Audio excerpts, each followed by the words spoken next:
So far we have discussed company's rules. Company's rule we have discussed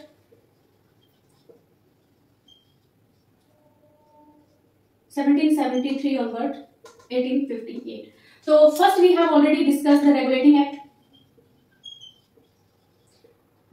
of 1773, and then we were discussing the Pitt's India Act 1784. We have already discussed the Regulating Act. In Regulating Act we have discussed many features.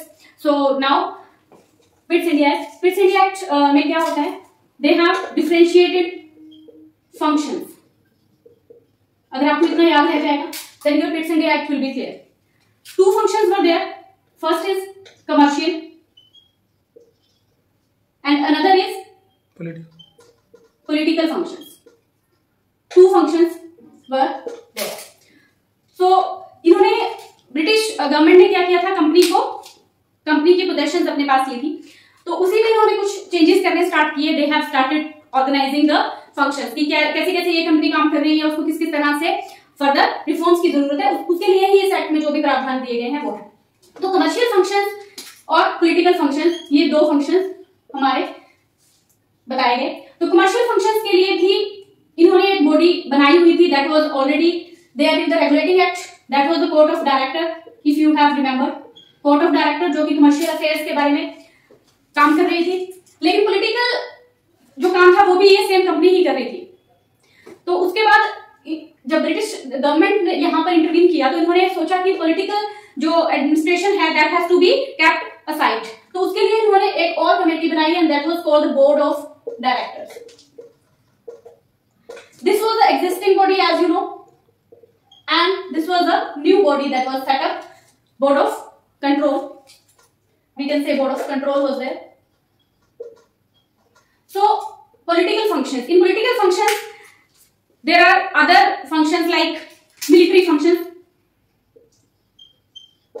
like civil justice we have already discussed. So that was also kept here because court of directors were only managing the commercial affairs. So all other important functions were deal by board of control. One more was there, revenue collection. तो अभी तक आप जो समझ पा रहे होंगे इन दोनों में, that is the board of control जो बॉडी बनाई गई, that is made more powerful. It has been empowered with the operations like military, civil justice and revenue collections. तो board of control के पास ये सारे फंक्शन एक्सेट्रा आ जाते हैं. court of directors was already there, that was dealing with the commercial powers, commercial affairs.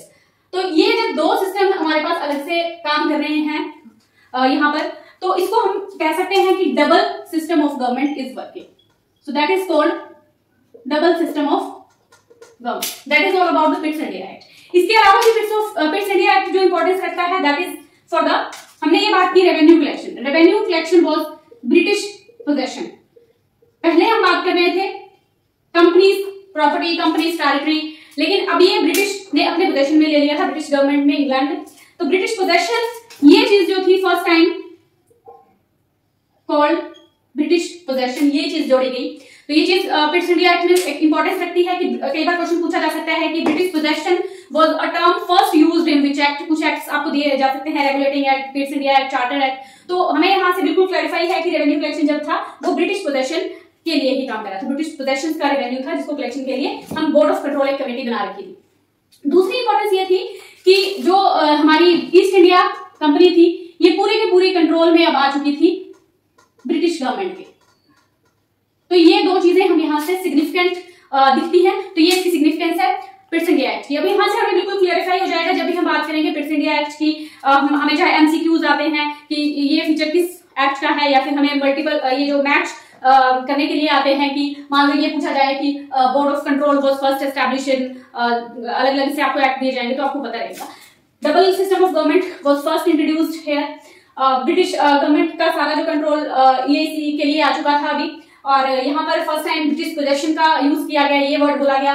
Court of director was already there for the commercial functions. और जो extra हमारे पास powers थी, like आज के टाइम पे जो गवर्नमेंट सेंट्रल लेवल पे काम करती हैं, तो ये तो एक कंपनी की तरह ही काम कर रही है. कोर्ट ऑफ डायरेक्टर जैसे कोई भी कंपनी कमर्शियल अफेयर्स पे काम कर रही है, लेकिन ये एक तरह से पूरी बॉडी एक गवर्नमेंट की तरह काम कर रही है. तभी हमने ये कहना शुरू कर दिया कि कंपनी को सिर्फ एक कंपनी ना रह के अब एक स्वराज्यवादी जो है वो उस तरह से काम करना शुरू कर दिया है because of the board of control. Company ये सारे काम खुद से भी कर रही थी, लेकिन there was no separate setup for the functioning, different functioning. लेकिन जैसे ही ब्रिटिश गवर्नमेंट ने इंटरवीन किया, इन्होंने अलग अलग से ये फीचर्स, ये बॉडीज बना दी और ये फंक्शंस को डिफरेंशिएट करके। तो यही है हमारा पिट्स इंडिया एक्ट में। तो अभी के लिए थैंक यू। नेक्स्ट एक्ट के साथ हम मिलेंगे नेक्स्ट लेक्चर में। Thank you.